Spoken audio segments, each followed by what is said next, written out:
আওয়ামী লীগের রাজধানী ঢাকা শহরে একেবারে মাঠের কর্মী একজন শামীম। আওয়ামী লীগের মিছিলে যেতেন, আওয়ামী লীগের জন্য জীবন দেওয়ার শপথ যার ছিল, সেই শামীম 5ই আগস্টে একটা জীবন ঝুঁকিতে পড়েছিলেন। 5ই আগস্ট তাদের অ্যাসাইনমেন্ট ছিল শেখ হাসিনার জীবন রক্ষা করতে হবে। শামীমের মুখে বলবো, শুনবো এর পুরো বৃত্তান্ত। শামীম, আপনাকে শুভেচ্ছা। আসসালামু আলাইকুম।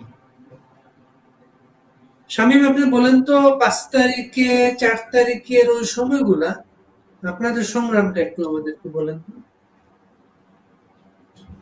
মূলত আমরা তো বলা যায় যে জুলাইয়ের যখন 17-18 তারিখের পরে যখন কারফিউ শুরু হয়, কারফিউ শুরু হওয়ার পর আমরা ঢাকা শহরে তো অগণিত কর্মী ছিলাম, কিন্তু আমরা আসলে অনেকটা বিভ্রান্তিতে পড়ে যাই।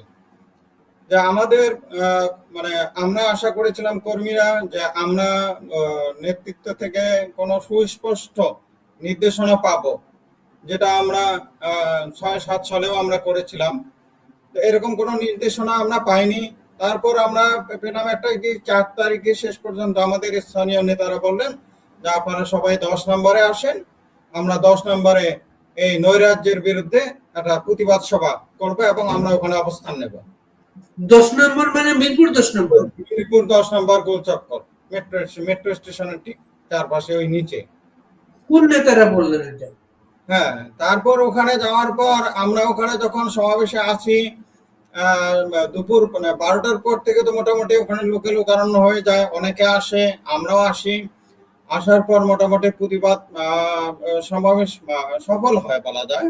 এবং শেষ পর্যায়ে 4টার পর 5টার দিকে কাজীপাড়া এবং আপনার মিরপুর 14 নম্বর এবং এই মিরপুর 2 নম্বরে এই দিক থেকে কিছু আক্রমণের মুখোমুখি হয়। বিশেষ করে কাজীপাড়ার এই দিক থেকে এই বৈষম্য বিরোধী যারা নেতা ছিল, শিবির ছিল, জামাতের ছিল এবং হিজবুতি ছিল, এদের প্রত্যেকে বেশ কয়েকজনকে, যারা আমরা বলা যায় যে সবসময় জামাত শিবিরের মিছিলে এদেরকে আমরা দেখতাম, এরা ছিল সামনের অগ্রভাগে।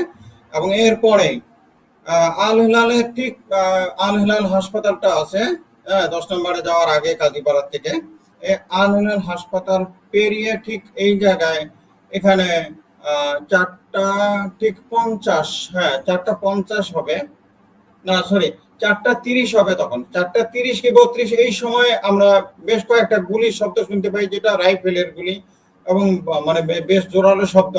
এবং ওখানে শুনলাম পরবর্তীতে ফাইয়াজ নাকে একটা ছেলে ওখানে মারা যায় এই গুলিতে। তারপর আমরা মোটামুটি ওখান থেকে ওই সময়ের পর থেকে আমাদের জমায়েত বিচ্ছিন্ন হয়ে যায় এবং এরপরে ওই স্থানের দখল তারা নেয়।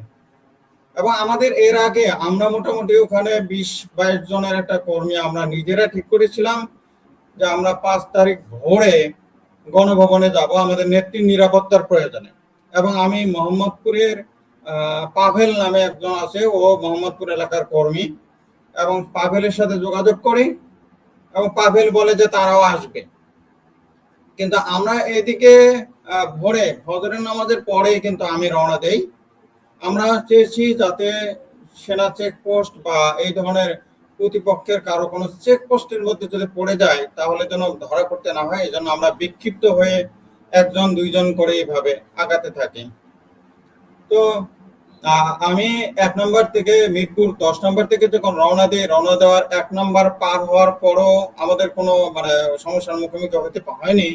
1 নম্বর পার হওয়ার পর বাংলা কলেজের ওইদিকে বেশ কিছু জটলা দেখি আমি, এবং ওখান থেকে ওই জটলাগুলো এড়িয়ে যাওয়ার চেষ্টা করি, কারণ আমি বুঝতে পারছিলাম না আসলে ওরা কারা।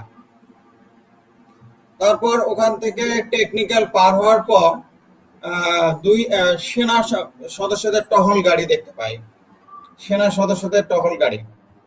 এবং সেনা সদস্য টহল গাড়ি থেকে ওরা সংকেত দেয় সরে যাওয়ার জন্য এবং ওই অবস্থায় যায়। আমরা 1-2 জন ছিলাম, যেহেতু আমাদের মতো ওইভাবে কোনো সমস্যা হয়নি। তা আমি এই দিক দিয়ে ঠিক গণভবনের উত্তর পাশের যে গেট সোহরাওয়ার্দী হাসপাতালের এদিক দিয়ে, এই গেটের কাছাকাছি যাওয়ার চেষ্টা করলে সেনা চেকপোস্টের বাধার মুখোমুখি হই। এখানে তখন আমার সাথে ৫-৬ জন ছিল এবং ভেতরে আর একটু ভেতরে ছিল। এইভাবে ২০-২২ জনের আমরা মোটামুটি যে টিমটা, আমরা বিক্ষিপ্ত ভাবে এদিক থেকে নানা দিক থেকে অগ্রসর হওয়া শুরু করি।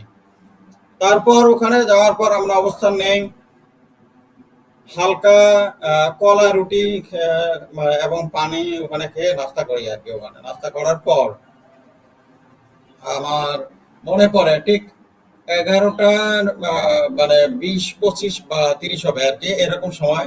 ইন্টারনেট নাই, কারোর সাথে ওইভাবে যোগাযোগ হচ্ছে না। হ্যাঁ, ফোন একটা শুধু বাটন ফোন নিয়ে গেছি আমি, কারণ অ্যান্ড্রয়েড ফোন নেইনি। বাটন ফোন নিয়ে গেছে, বাটন ফোনে দু একজনের সাথে যোগাযোগ করার চেষ্টা করে, কিন্তু কাউকে, মানে ফোন রিং হচ্ছিল কিন্তু কাউকে পাচ্ছিলাম না, মানে কেউ রিসিভ করছিল না, এরকম অবস্থা।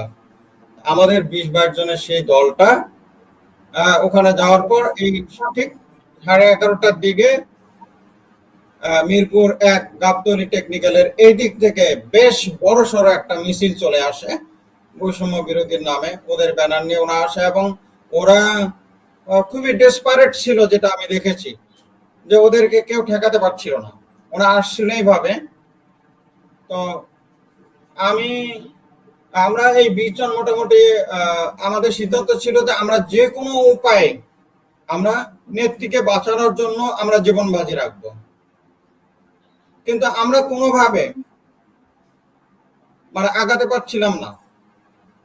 চেকপোস্টে আমাদের ওইভাবে ঠিক আগে আটকায় রাখা হয়েছে সেনাবাহিনীদেরকে, সেনাবাহিনী আমাদেরকে কোনোভাবে আগাতে দিচ্ছিল না। কিন্তু আমরা দেখলাম ঠিক আমাদের ডান পাশের যে চেকপোস্টটা, এটা সরিয়ে দিয়ে এই বৈষম্য বিরোধীর মিছিলটা প্রবেশ করলো। চেকপোস্ট মানে ভেঙে দিয়ে, গুড়িয়ে দিয়ে তারা কি করলো, প্রবেশ করলো হুড়মুড় করে প্রবেশ করে। তারা কিন্তু একদম গণভবনের দেয়ালের সাথে গেল, এবং ডান পাশ থেকে একটা গ্রুপ এবং আমাদের বাম পাশ থেকে আরেকটা গ্রুপ, দুই গ্রুপের হাতে ছিল লাঠি। এই লাঠিগুলো গজারির লাঠি, এবং এরা প্রত্যেকের মাথায় কিন্তু পতাকা, জাতীয় পতাকা বাঁধা, এবং দুই একজনের গলায় সম্ভবত আইডি কার্ড জাতীয় এই ধরনের কিছু আমার নজরে পড়েছিল। এখন ওইভাবে দেখার মতো মানে সময় সুযোগ হয়নি। তো হঠাৎ আমাদের এই ২০ জনের ভিতর থেকে একজন খুব জোরে জয় বাংলা স্লোগান দিয়েছিল। ওই জয় বাংলা স্লোগানকে লক্ষ্য করে তারা দুই দিক থেকে আমাদের আক্রমণ করে এবং যাকে যেভাবে পায় সেভাবে পেটাতে থাকে। আমি রাস্তার মাঝখানে পড়ে যাই, আমার পা ভাঙে নেই, কিন্তু আমার মানে ডান পা থেতলে দেওয়া হয়েছে, মাংস যেন পায়ের থেকে বিচ্ছিন্ন হয়ে গেছে, এরকম অবস্থা, অসহনীয় যন্ত্রণা, কিন্তু আমার পাটা ভাঙেনি। এরপর ওরা কি করলো, একটা দেয়াল, গণভবনের যখন ওই দেয়াল একটা ভেঙে ফেললো, তখন এই দলটা আমাদের পেটানো বাদ দিয়ে তখন ওই ভাঙা যে দেয়ালটা সেটা দিয়ে হুড়মুড় করে তারা প্রবেশ করতে থাকে। এবং আমি সহ আমার এখানে আর যারা আছে, আমরা কোন রকম জীবন নিয়ে পালিয়ে আসি, বলা যায় ওখান থেকে সরে আসি। আমি রিক্সা খুঁজছিলাম, পাচ্ছিলাম না, ল্যাংড়াতে ল্যাংড়াতে কোন রকম চলে কলেজ গেটে যে রাস্তাটা যেটা আছে শিয়া মসজিদের ওইদিকে গেছে, ওই রাস্তায় চলে যাই। যাওয়ার পর ওখানে একটা রিক্সা পাই, সেই রিক্সা নিয়ে বসিলার ওইদিকে চলে যাই। আমি বসিলার এদিক থেকে তখন আমার চিন্তা হলো, আমার সাথে আর একজন ছিল, ওর সাথে চিন্তা হলো যে আমাকে যে ডাক্তারের কাছে নিতে হবে বা ডাক্তারের কাছে যাবো, এই চিন্তাটাও মাথায় নেই। আমার তখন চিন্তা হলো যে ধানমন্ডি ৩২ হতে আক্রান্ত হতে যাচ্ছে, ওখানে আমরা যেতে পারি কিনা। রিক্সা ঘুরেলাম, রিক্সাওয়ালা চাচা বলবো, মামা বলবো, উনি একদম খুব ভালো মানুষ ছিলেন। উনি একটা টাকা আমাদের কাছ থেকে দাবি করেন, উনিও বলছেন চলেন, আওয়ামী লীগ বাঁচলে আমরা বাঁচবো, শেখ হাসিনা বাঁচলে আমরা বাঁচবো, বঙ্গবন্ধু থাকলে আমরা থাকবো, এই বাংলাদেশ থাকবে। তখন রিক্সাওয়ালা কোনো টাকা নিয়ে সেও আমাদের একজন সহযোদ্ধা হয়ে ৩২ নম্বরের ওইদিকে গেল, কিন্তু প্রবেশ করতে পারছিলাম না। লেকের পশ্চিম ধার গিয়ে যখন আমরা ওদিকে প্রবেশ করার চেষ্টা করি, ওখানেও অনেক জটলাম। আমি দূর থেকে দেখছি বঙ্গবন্ধুর বাড়ি দাউ দাউ করে চলে উঠছে।